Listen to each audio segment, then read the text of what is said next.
Welcome back to the Charismatic Voice and to My Choice Tuesday. Today we're going to be taking a look at what is considered by many to be the most iconic opera aria of all time. This is the Queen of the Night's aria, Der Hölle Rache, by Mozart from the Magic Flute. Now, if you're like, I don't think I know that aria, you probably do. It's been placed in so many films. It's that one where a really high voice like hits that same note over and over again and then goes up and down and up and down in seemingly impossible vocal fireworks. And I've never sung this aria myself, but I have sung another role in the Magic Flute many times, Pamina. Pamina is the daughter of the Queen of the Night, and the Queen of the Night sings this aria to Pamina. So for over 50 performances, I've been on stage while being yelled at by the Queen of the Night, and I have opinions about this. And in my opinion, Diana Damrau's performance of the Queen of the Night is the best. Now, if you have another performance that you love, please link that in the comments below. There are many great performances out there, but for me, Diana Damrau just nails it. So we're going to take a look at her performance at the Royal Opera House, and I'm going to talk about what makes it so dang good. Let's get to it.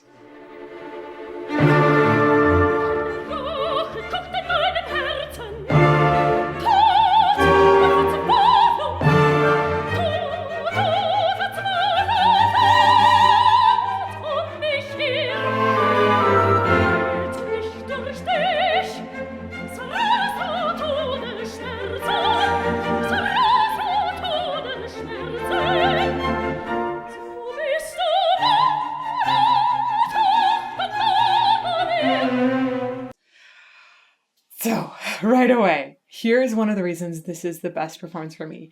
And it's because Diana Damrau is scary AF. She is terrifying. And in this aria, she is telling Pamina, you have to go kill your father or I will disown you and you will not be my daughter anymore. So it's this like major parental custody battle, almost jealousy, vengeance, all of the things. So Queen of the Night hates Pamina's father and is like, daughter, you have to kill him or you're not going to be my daughter anymore. Just awful. But look at the way she's moving her eyes in this. Like, wow, it's crazy. Look at that. Like the bright eye moment there. And poor Pamina's like, what? There's a dagger here and you're telling me to go kill dad? What? How can I do this? But she's such a force that you feel like there's nothing Pamina can do but accept that dagger and go kill Zarathustra. It's just amazing.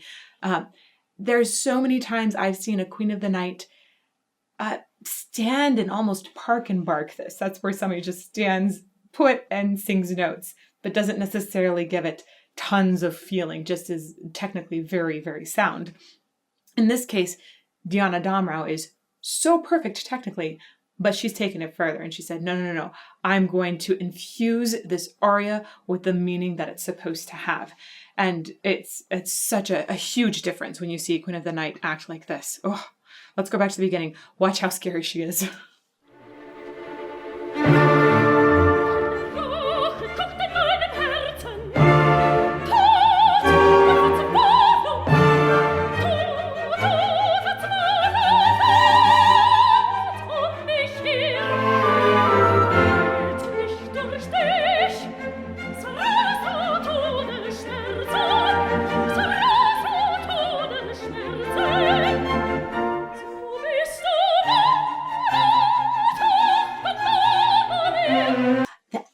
Of each of those little high notes are like little stabs of pain. I love her consonants at the end. If she has a T, like you can guarantee that the first row was splattered in spit, which is exactly how it should be when you're scary like that. I also love the way it sounds so open. Her vocal tract has got just a beautiful openness where it doesn't sound like she's got lots of tongue tension involved in the sound or anything like that. It's just flowing. And do note, she has no amplification. There are microphones to pick up the sound so that they can make a recording, but there are not amplifiers that are pumping out that sound to the audience. There is a full orchestra below and then her voice, which is crazy. She's very, very loud in this instance. Even if in the mix it sounds like she's a little quiet, that's probably because the microphone is a little bit further away. It's very, very impressive. Let's keep going. Here comes the best part.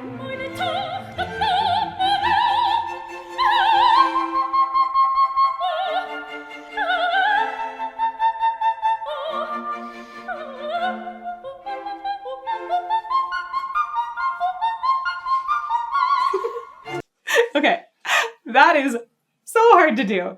When you're going, this is going up to high F, by the way.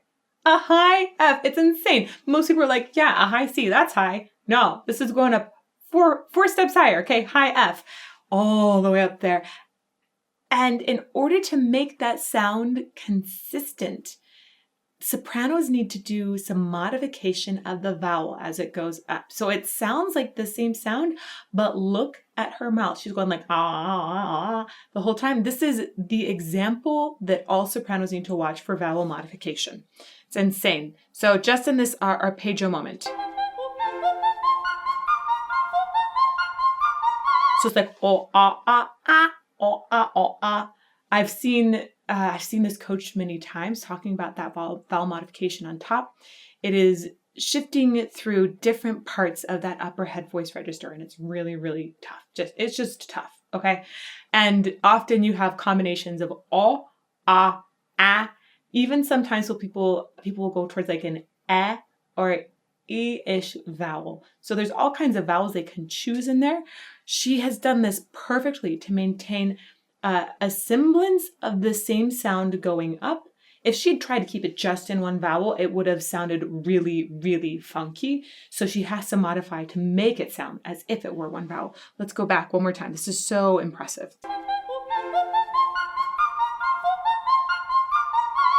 So clean. The other thing that's really hard here is that these are all onsets. They're staccati, so little plucked notes in there.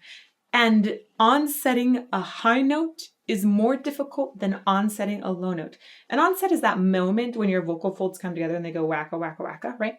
And if you do a perfect onset, that means that the vocal folds start vibrating the moment that the air starts to come through them. Now, if you try to get those vocal folds going before the air is really ready to come through, you get a hard onset. That kind of sound. It almost sounds like a glottal attack, really. And if you have too much air before those vocal folds start going, you tend to have a soft onset. That sounds like an H, like a ha, right? So finding that exact perfect onset where you have just a cleanliness, no harshness or extra H at the beginning of the sound, that is very, very difficult to do, particularly on high notes, because high notes are vibrating very fast. They're so much faster than low notes. They're exponentially faster vibrations in your vocal folds to sing a high note than for a low note. So onsetting a high note and getting those vibrations to start exactly at the right moment is very, very tough. It requires tons of coordination, tons of practice, and not too much breath pressure too. So very, very impressive here. Let's go back again. Listen to the beautiful staccati, clean staccati here.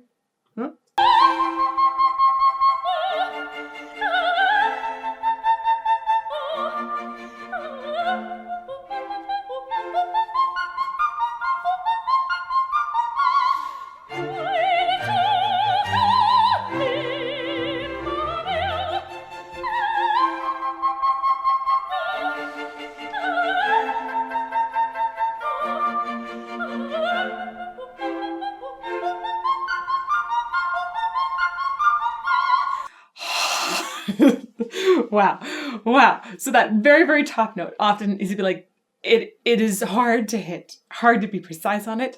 And often I see sopranos do like a little moment where their body will go up with it. And instead, Diana's support is like, it is almost like a barrel chested kind of support. It's very centered here.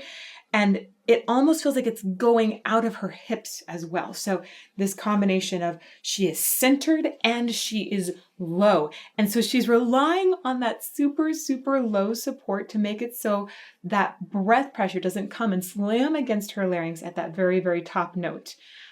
That's how she's able to sing this role over and over and over.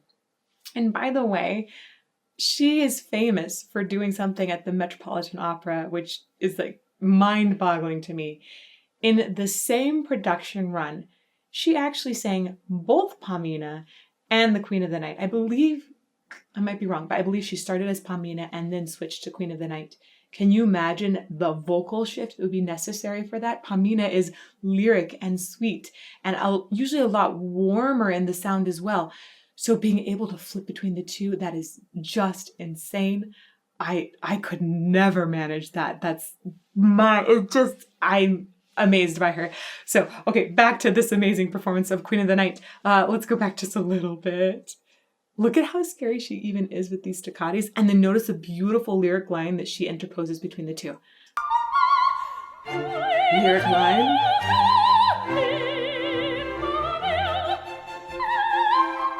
It's like warning, scary, jabby.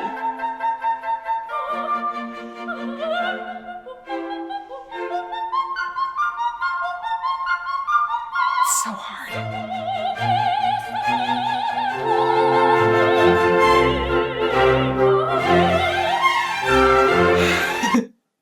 Just gotta check about those eyes one more time. We don't see those eyes when you're in a huge auditorium, but you bet she still has them, giving that kind of energy to Pamina to react off of. Being scared it's so important. It propels the plot forward. It is crucial, and she does it so well.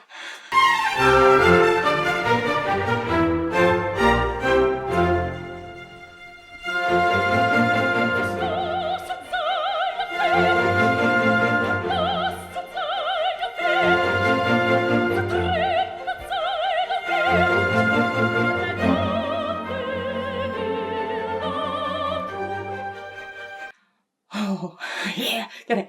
Another thing that's really difficult about this aria is that it has a bunch of these octave jumps. And it requires this soprano to continue emitting a similar volume on the lower note. Now, this is written in such a way that only the very, very highest of sopranos will sing it. So it's going to be a coloratura soprano for sure. Sometimes you'll have a light coloratura. It's really meant to be a dramatic coloratura. So dramatic coloraturas usually have some more oomph in that bottom note, and it is required for this soprano to try and emit as much sound on that lower F as the higher F in this instance. It is difficult to do that. You have to kind of drive through the sound a little bit. It can be very tiring, and it's very easy when you're driving through that lower portion of the sound to get too much weight in the sound so that the high notes then become much more difficult. And since there are so many high notes in this aria, that is detrimental. That's like death. You won't get those high Fs if you have too much weight in the lower notes. So she's doing a really good job of focusing that lower note down in this way. She's still pumping some sound through it, but she's focusing it almost forward so that it's not thickening up in the sound, but instead it has ring, which will carry out over the orchestra. I'll go back a little bit.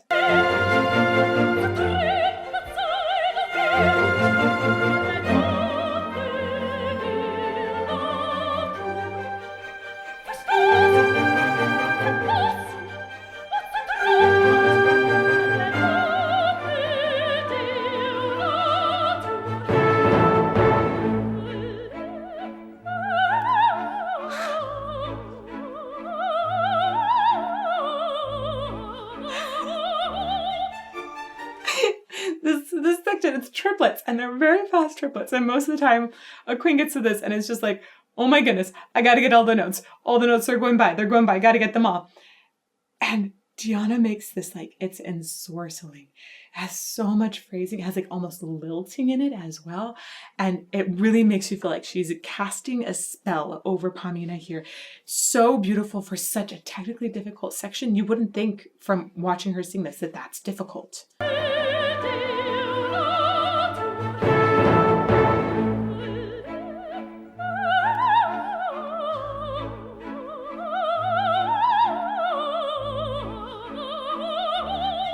I love the way she's using her mouth to shape it here too. She's really pulled back the dynamic. You see her mouth being a lot more closed. And then when she gets above the staff, she does open her mouth up more for a little bit more of that vowel modification there as well. One more time.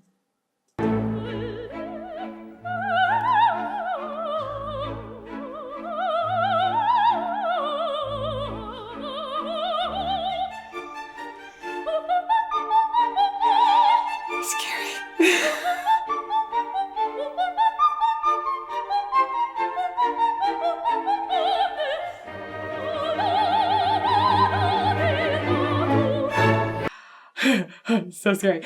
She knew where her camera is. This is, again, mind-blowing. Because here's the thing. Opera singers aren't normally performing for cameras. right? You're usually performing in an auditorium out to the audience. So if there's a live stream, that's not very common in opera. It's becoming a little more common now. But I think this is, I want to say, they published this in 2017. I think it was recorded before. So she looked straight at her camera in that point. It's so smart. She's brilliant. She's a very, very smart lady. So I will tell you, I have worked with her before as well at LA Opera. She came in and was singing Antonia, and I got to cover her in that role. And she's so sweet and so gracious and so smart about every single performance move. So just so you know, she might be really scary in this. And she is so wonderful and gracious and generous in person. Let's go back again.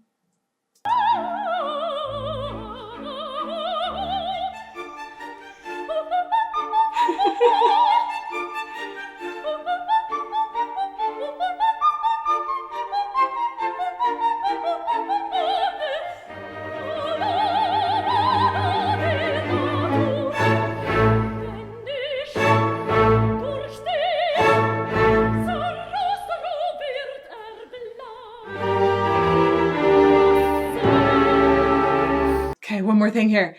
Check out when she does get down on the bed here, she's still really keeping her torso straight. She's still making sure that her breathing apparatus is able to really expand and keep that centeredness going. So even when she bends down at one point to pick up Pamina's chin, you see her do that and then get back into that open torso for her breath right afterwards. Here we go. Scary.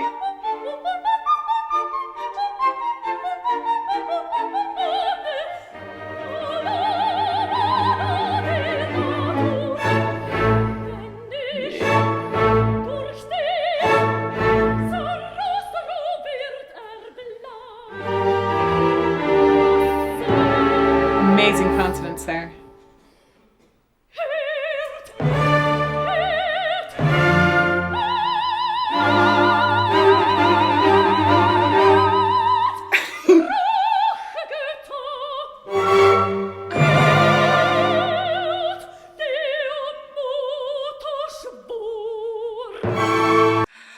All right, that is the last note that she's going to sing right there. So schwur is on a lower note for the queen, and it's very difficult to deliver a convincing ending. You have this big note, which is actually, I think it's only a B flat. So not even a high C is where that final really long extended high note is. It's able to pack a lot more weight and dramaticism into it, whereas that top little peak F can't really do that. So this B flat is able to pack in more drama. You hear, I love the drama she uses in her body too with her arms. And you hear some really nice vibrato. It's even, it's sustained, and she has a lot of drive on that note. But then right afterwards, finishing the aria on schwur is like, oh man, but I'd really like to finish on a high note, Mozart. And instead he writes a slightly lower notes. And I know I've heard Queen of the Nights be like, oh man, getting that note out and getting enough volume out so it feels like a decisive ending is difficult. She gets enough volume out, and she is able to really give more impact by using really strong consonants. So I really appreciate the rolled R at the end of this. Look at this all together now that you know about the details within. Oops, further. B flat.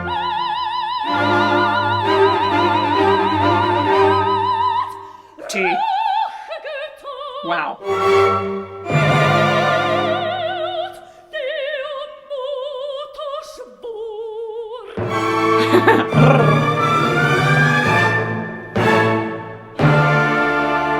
Scary. And there you have it. Scary AF, Diana Damrau performing the Queen of the Nights aria. I am blown away every time I watch that by the utter perfection of her performance. Now, if you do like another performance or singer that does this, let me know. There are some really great other ones out there for sure. This one is just my personal favorite, and I'd love to hear who your favorites are. So post those in the comments below. And also let me know if there are any other opera arias you would like to be reviewed, or any other songs in general. I love hearing what you would like to see on this channel, and I absolutely look at those recommendations. I tally them up. So yeah, go ahead. Make tons of recommendations, please. And if you want to come talk with me live sometime, I'm here every Monday, Tuesday, and Friday at 8 a.m. Arizona time. And you can also find me on Patreon. And if you want to learn more about singing in any style, not just opera, I have a course on that, intensive. It is at thecharismaticvoice.com, or you can learn about music appreciation there as well. I hope to see you somewhere soon. Bye.